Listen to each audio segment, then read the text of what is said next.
Խնդրեմ ձեր մեկնաբանությունը։ Ես բացահայտեցի, որ Քոչարյանի ոդկասթները լսող էլ կա։ Առնվազն 1 հոգի, որտեվ չեմ կարծում, որտեղ հետաքրքրություն ներկայացնող շատ մտքեր կան, հա։ Իմիջայլոց, բայց ինչ վերաբերում է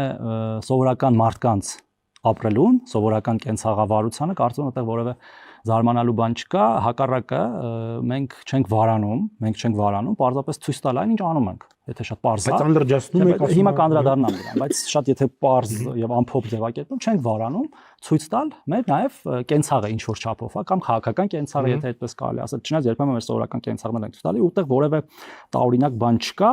եթե դու քեզ չես համարում տարբեր ժողովրդից, չես համարում էլիտա, չես համարում դու էլիտիստ չես,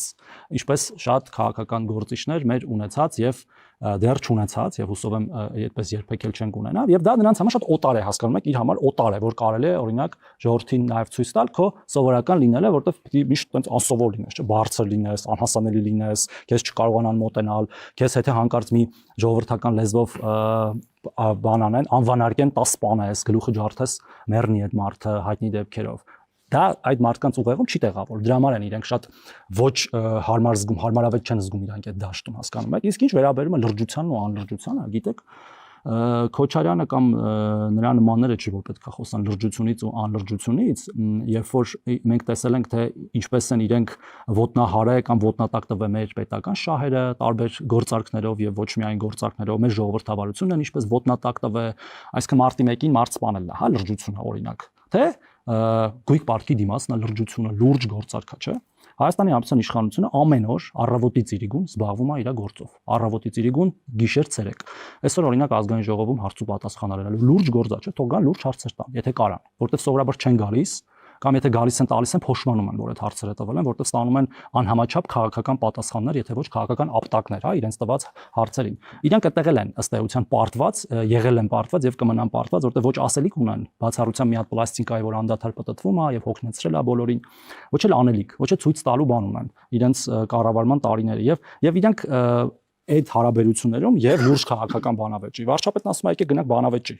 Լուրջ քաղաքական բանավեճի, հա, ոչ կարտոշկա կա, ոչ կուկուռուզ է ձեր եթերում օրինակ, հա, քիչ են գալիս այդ լուրջ քաղաքական բանավեճերին, որտեղ վախենում են, ասելիք չունեն։ Իսկ իրանց համար կոմֆորտ է, չէ, հաճելի է իրենց լրագրողներով, երբեմն իրենց падգամավորներով 3 ժամանոց ոդկասթ նկարել, որի ժամանակ որևէ մեկը որևէ սուր հարց չի տա, բայց օրինակ վարչապետը ամեն 5 շաբթի կառավարության նիստից հետո ճեպազրույց է անում լրագրողների հետ, որտեղ ինչ հարց ասել տալիս են էլ բարոյականության սահմանների մեջ, էլ բարոյականության սահմաններից դուրս, էլ սուր քաղաքական, էլ ոչ այդքան սուր քաղաքական։ Տարբերությունն է այդտեղ եւ այդ ամեն ինչը ժողովուրդը զգում է, հասկանում եք, ու իրենք դրա համար են շատ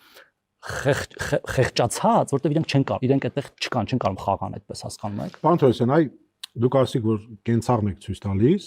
Քոչյանն էլ այդ նույնը ասում է կարտոֆիլ ուտելը, դե գիտեք, մեր ժողովուրդը շատ է ուտում կարտոֆիլ, իբր թե դուք ժողովրդական եք եւ կարտոֆիլ եք ուտում, եւ դա այսպես հարուստի բան չի, հա։ Ինքը ասում է, որ այ պետքա դուք իմանաք, որ Եվրոպայի հյուսիսային երկրներում, որտեղ ամենաբարեկեցիկն են, ամենաշատն են կարտոֆիլ ուտում։ Բրիտանական էնցիկլոպեդիայում է երևի կարդացել Քոչարյանը, երիտասարդ թոշակառու դառնալուց հետո, հա, հավանաբար, ասենք ավելի էփած ավերը հիմա բարձր ծիծաղում են, եւ կարտոֆիլը ընդհանրապես օրինակներից մեկն է, մինչեւ այդ եղել է կարկանդակ, եգիպտացորեն եւ այդպես շարունակ, սուրճ են խմում երբեմն, եթե իր համար զարմանալի է, օրինակ վերջի Կիրակի օրը սուրճ են խմել Երևանի սրճարաններից մեկում, այդ էլ է բան, միայն Հյուսիսային Եվրոպայի երկրներին հարիր ընդեղի էլիտաներին թագավորական ընտանիքներն են միայն սուրճ խմում բանում, հա, Եվրոպայում։ Այսինքն ինչի մասն է խոսքը։ Խոսալու առարկա չունենալուց խոսում է անհեթեթություններ, ավելի վատ եւ սուր բառեր չեմ ուզում օգտագործել, թեև շատ էլ լավ հարիր է մեր կուսակցական էթիկայի կանոնները չխախտելու համար։ Դուք ասում եք, որ եթե ընդդիմությունը գա, կլինի պատերազմ։ Մենք ասում ենք, որ կներեք։ Ընդդիմությունը ասում է, որ դա սուտ է։ Իրենք կգան եւ կբերեն խաղաղություն, որը կլինի ի տարբերություն ձեր խաղաղության երաշխավորված։ Իսկ ձերը երաշխավորված չի եւ միայն մի բանի շնորհիվ է, որ հիմա չեն կրակում, որովհետեւ դուք ամեն ինչ զիջում եք Ալիևին։ Եվ երրորդ, այս սերիայից ցայլ ավարտեմ, դուք պատասխանեք։ Իրանք ուզում են, որ եթե երաշխավորված է խաղաղությունը, այն ինստիտուցիոնալ է եւ անձերից կախված չի։ Այ դուք չեք ուզում այդպեսին լինի, որ խաղաղությունը հավերժ կապված լինի Փաշինյանի հետ։ Տեսեք, նախ դուք իրականում հենց ձեր իսկ աստված հարցին պատասխանեցիք, որտեղ ընդդիմությունը այնքան սնանկ է, որ նույնիսկ մի նախադասության մեջ ինքն իրեն հակասում է։ Ասում է մենք չենք բերի պատերազմ, բայց մենք կբերենք արժանապատիվ, ոմանք էլ ասում ուժեղ երաշխավորված խաղաղություն, հա, տեսեք։ Դա ուղղակիորեն նշանակում է մի բան, որ այսօր բանակցված խաղաղության վերաբանակցում, այսինքն այսօրվա բանակցված խաղաղությունից հետ կանգնել եւ գնալ նոր բանակցությունների։ Բայց ինչու է վերաբանակցումը պարտադիր պատերազմ։ Չէ, մի րոպե։ Եկեք դրան հիմա կանդրադառնամ։ Այսինքն ակնհայտ է, որ բոլորն ասում են, որ իրենց ձեռք չի տալիս այսօրվա բանակցված խաղաղությունը։ Դրա շուրջ պետք է ունենանք մենք ըմբռնում, որտեղ իրենց ասածը դա է, ուրիշ բան չէ։ Եվ իրենք պատրաստվում են գնալ վերաբանակցել ինչ որ խաղաղություն, որը կլինի արժանապատիվ, որը կլինի ուժեղ, որը կլինի երաշխավորված եւ ինչ որ անհասկանալի տարբեր այլ ածականներով։ Դա ուղղակիորեն նշանակում է խաղաղության վերացում, այսինքն եթե խաղաղությունը բանակցված է, դու հետ ես կանգնում քո բանակցված խաղաղություն, վերաբանակցում։ դա նույն բանն է։ Բանակցված փաստաթղթի կամ լավ այսպես ասեմ, բանակցված գործարքի վերաբանակցումը դա նշանակում է նախկին գործարքի չեղարկում, նոր գործարքի բանակցում։ Դա սովորական բիզնեսում նույնիսկ այդ բիզնեսմեն օլիգարխ քաղաքական գործիչները պետք է շատ լավ հասկանան դա։ Իսկ դա նշանակում է ուղղակիորեն կասկածի տակ դնել մեր այսօրվա խաղաղությունը, որը բերելու է անխուսափելիորեն բախման, չի կարող չբերել բախման, որտեղ մենք ունենք հիմա բանակցված խաղաղություն, որը ամբողջությամբ բխում է մեր պետական շահերից, ամբողջությամբ տարածքային ամբողջականություն, ապաշրջափակում, ինքնիշխանություն, անկախություն, սեփական երկրների գործերին չխառնվել եւ այդպես շարունակել բոլոր միջազգային նորմերով բանակցված խաղաղություն է։ Եթե դրանք ուզում են ավել բան բանակցեն, որը ըստ էության միջազգային նորմերից էլ դուրս է, տարածքային ամբողջականության օրինակ կասկածի տակ դնել հարևան երկրի կամ ինչ որ այլ բաներ կասկածի տակ դնել, դա անխուսափելիորեն բերել է կոնֆլիկտ, այսինքն դա պարզ տրամաբանություն է։ Շատ պարզ տրամաբանություն է։ Իրանք ասում են, լավ, էսի բանակցել ենք, էս մեր հիմքն է, պայմանավորել ենք, բայց եկեք մի հատ օրինակ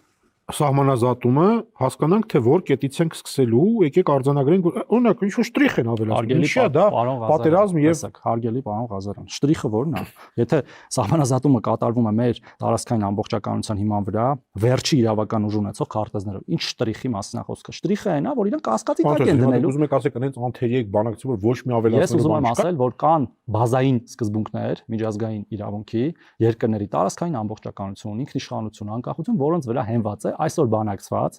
եւ գործող խաղաղությունը։ Դրա վերաբանակցումը ուղղակիորեն բերելու է կոնֆլիկտի, որը կարող է վերածել պատերազմի, հասկանում եք։ Ես չեմ ասում ով դա կանի, ով չի, ասում եմ, եթե ինչ որ մեկը ուզում է վերաբանակցել այսօրվա խաղաղությունը, դա նշանակում է, որ այդ ինչ որ մեկը տանելու է կոնֆլիկտի, դա աներկբա է, հասկանում եք, որտեվ ազգային ամբողջականությունը պետք է կասկածի տակ դնես քո հարևանի, ինքնիշխանությունը պետք է կասկածի տակ դնես քո հարևանի եւ հարևանների, հա, հավանաբար ոչ թե մեկ հարևանի։ Մյուս սկզբունքները պետք է կասկածի տակ։ Եթե կասկածի տակ չես դնում, եթե նրանք ասում են, որ մենք ընդունում ենք այսօրվա խաղաղության պայմանները, այդ ուրիշ բան է, ասենք, օքեյ, ուրեմն բոլորը համաձայնվեցին, որ մենք ճիշտ ենք։ Իսկ մենք ճիշտ ենք, որտեղ մենք բերել ենք այդ խաղաղությունը։ Իսկ ինչ վերաբերում է թե ինչու հիմա չի լինում այդ պատերազմը, որտեղ մենք ինչ որ բան ենք զիջը, մենք ոչինչ չենք զիջը։ Հայաստանի Հանրապետության ինքնիշխան տարածքից Հայաստանի Հանրապետության ինքնիշխանությունից, պետականությունից ու անկախությունից ոչինչ չենք զիջը եւ չենք պատրաստվում զիջել եւ դրանք ամրագրված են մինչ օրս նախաստորագրված խաղաղության պայմանագրում, խաղաղության հռչակագրում Վաշինգտոնում ստորագրված ամեն ինչը գրված է եւ երրակողմերում եւ երկում հուշագրերում եւ փաստաթղթերում։ Հիմա երաշխավորվածին մենք տեսել ենք այդ երաշխավորված խաղաղությունը։ Ես տեսել եմ նոյեմբերի 9-ի փաստաթուղթ, շատ երաշխավորված, մեր ավանդական դաշնակցով երաշխավորված խաղաղություն եւ նաեւ տեսել ենք ինչ ա եղել դրանից հետո։ Ստորագրման պահից խախտվել է այդ համաձայնագիրը կամ հայտարարությունը, հա, ստորագրման պահից խախտվել է։ Եվ այդ երաշխավորը ոչինչ չի արել հակառակը անելու, պարտադրելու կամ ապահովելու այդ խաղաղությունը։ Մինչև վերջի պահն է խաղաղապահների աչքի առաջ Ղարաբաղի հայաթափումն ու տեղահանումներ, հա։ Հիմա իրանք այդ նույն երաշխավորին են ուզում բերել, հասկանում եք, ասում են երաշխավորներ։ Իսկ երաշխավորները ինչ են անելու, եթե կա ուղիղ համաձայնություն երկու երկրներ, ես միշտ ասել եմ, միշտ այս նախընտրական բանը չէր եկել դեռ դեբատը, եթե երկու երկրներ չեն դադարում ցանկանալ իրար ոչնչացնել կամ իրար վրա հարձակվել, երաշխավորները ոչինչ չեն փոխելու։ Մենք պարզապես հիմա հասկացել ենք երկու երկրներով ու որոշել ենք, որ մենք ուզում ենք իրար հետ ապրենք խաղաղության մեջ, եւ երաշխավորները ստե անելիք չունեն, հասկանում եք, պարզապես չունեն անելիք։ Մենք եւ Հայաստանի Հանրապետությունը, Ադրբեջանի Հանրապետությունը որոշել են, որ խաղաղ են ապրելու իրար, ինչ կապ ունեն երաշխավորներն այստեղ։ Եվ այդ ամեն ինչը աշխատում է, հասկանում եք։ Այդ պարագան ենթադրում է, որ դուք վաղուց պետքա խաղաղության պայմանագիրը ստորագրած լինի։ Եվ գնում ենք այդ ուղղությամբ ստորագրելու։ Չգիտեմ, գնում ենք թե չէ, բայց հաստատ ստորագրված չի։ Չէ, բայց խաղաղության պայմանագիրը ընդհանրապես մի Պար է, հա, խաղաղության հաստատման, իսկ խաղաղության հռչակագիրը, որը դե ֆակտո բերել է արդեն խաղաղություն, իսկ ճանապարհների օգտագործումը Ադրբեջանի տարածքով պայմանագիր չունենք, գնում ենք այդ ճանապարհով, ստորը նախաստորագրված է, որը մի քայլ ավել է։ Նախաստորագրված լինել նշանակում է ստորագրված չի։ Ստորագրված չի, կլինի եւ դրան հասնելու համար նաեւ պետք է վստահություն կողմերի միջեւ, հասկանում եք, որի կառուցման աշխատանքներ են հիմա տարվում։ Նույն օրինակ Ադրբեջանի տարածքով բեռների տեղափոխումը դա վստահության էլեմենտ է։ Մենք ենք ասել, եթե անհրաժեշտություն կա, կարող եք մեր ճանապարհներն օգտագործել նույն Նախիջևանի մասով, եթե անհրաժեշտություն կա Ադրբեջանի հիմնական տարածքից Նախիջևան բեռներ տեղափոխել, օդային տարածքների միաժամանակյա օգտագործում վստահության միջոցներ են պետք, որպեսզի գնաց վերջնական նաև փաստաթղթավորման նույն սահմանազատումը դա էլ է վստահության միջոց, որը տեղի է ունեցել, այսինքն այդ ամենը պետք է կառուցի, բա 30 տարի կոնֆլիկտի ու անվստահության մեջ ես եղել, ուզում ես մի օրում լինի ամեն ինչ, բայց գետնի վրա խաղաղությունը աշխատում է, չկա որևէ կրակոց, չկա որևէ զոհ սահմանին, կա երկխոսություն, պարբերաբար ազատ են արձակվում Բաքվում պահվող հայրենակիցներ, որը էլի ամենօրյա տքնաջան աշխատանքի եւ երկկողմ աշխատանքի շնորհիվ է առանց որևէ երաշխավորների եւ միջնորդների։ Եվ մենք ուզում ենք ապրել խաղաղ մեր բոլոր հարևանների հետ։ Պարզապես այս մեր գործընկերները ընդդիմադիր չեն ուզում որ դա տեղի ունենա, որտեղ իրենք ուզում են ինքնիշխանությամբ զիջված ինքնիշխանությամբ փլատակներով երկիր, որի վրա կարող են իշխել ոմանց թույլտվությամբ, այդ այնց ցանկությունը շատ པարզ է ամեն ինչ, շատ པարզ է ամեն ինչ, որտեղ եթե այդպես չլներ, իրենք ուրիշ բան այն ասելու են ժողովրդին։ Ասելու են խաղաղությունը լավ է, շատ լավ է, եկեք հիմա խաղաղությունը զարգացնենք, ոչ թե խաղաղությունը վատ է, վատ խաղաղություն է սա։ Մենք ավելի լավ խաղաղություն կբերենք։ Խաղաղությունը լավ ու վատ չի լինում, այն կամ լինում է, կամ չի լինում։ Պարոն Թորոսյան, տեսեք, նրանք ասում են, չէ, դուք զիջումների եք գնում, եւ դրանք բազմաթիվ են։ Արարատից եք հրաժարվում։ Որ Արարատից։ Մասիսից։ Բայց ինչի՞ց ես ավարտեմ։ Չեք բարձրացնում Ղարաբաղցիների վերադառնալու իրավունքը։ Եկեղեցու դեմ եք արշավանում, մեր ինքնության դեմ եք արշավանում։ Եվ այսպես շարունակ բաներ, որոնք նրանք ասում են, դա թուրք-ադրբեջանական պահանջ է։ Տեսեք, մենք խոսում ենք Հայաստանի Հանրապետության մասին, ճիշտ է։ Արարատ լեռը, Մասիսը, Սիսը Հայաստանի Հանրապետության տարածքում չեն։ Շատ վաղուց, շատ 100 տարուց ավելի ոչ սովետական Հայաստանի տարածքում են եղել, ոչ էլ Հայաստանի Հանրապետության։ Դե Լուսինն էլ Թուրքիայի տարածքում չի, բայց այդ հայտնի այդ սովետական, չգիտեմ, Բրեժնևն ա եղել, ով ա եղել, այդ կարևոր չէ, էլի, արդեն եկեք այսօրվա իրական Հայաստանի մասին խոսենք։ Մենք խոսում ենք իրական Հայաստանի մասին։ Մենք ասում ենք, որ Հայաստանի Հանրապետությունը լավն է այնքան, եւ մերն է այնքան, եւ լեգիտիմ է այնքան, որ մենք նոր Հայաստանի Հանրապետություն, նոր հայրենիք փնտրելու անհրաժեշտություն չունենք։ Մենք պետք է